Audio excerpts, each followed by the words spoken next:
madaxda qaranku waa rag aan soo wada shaqaynay hal gardheerna soo wada galnay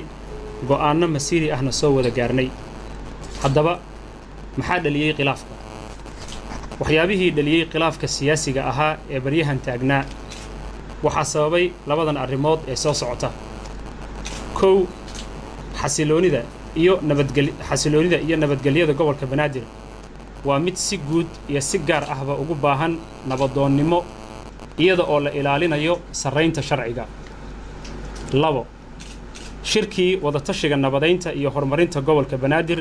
oo ahaa shir looga tashanayay laguna soo bandhigayay aragtida muqdishaawiga ee ku aadan adeega aasaasiga horumarinta dhaqaalaha amniga iyo arrimaha siyaasadda oo ay ugu horeyso matalaadda dastuuriga ah ee 3 milyan ka maqan shacabka ka badan 3 milyan ee gobolka Banaadir degan waxaa naga wada saaran waajib damiiri ah oo Soomaalinimo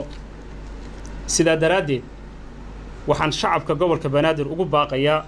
nabadgelyo iyo in la dhowro xasiloonida lagana fogaado wax kasta oo keeni kara in amniga Muqdisho khalkhal gala xasiloonida iyo nabad ku wada noolaashaha ayaa wax kasta nooga muhiimsan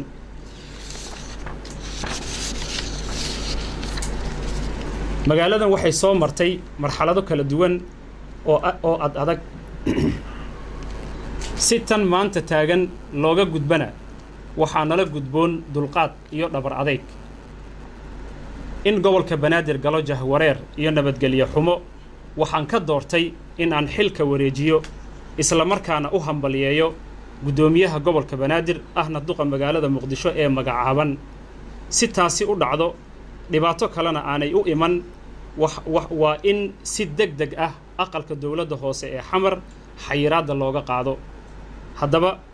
waxaan magacaabi doonaa guddi xil wareejin oo ka shaqayn doona arrinkaas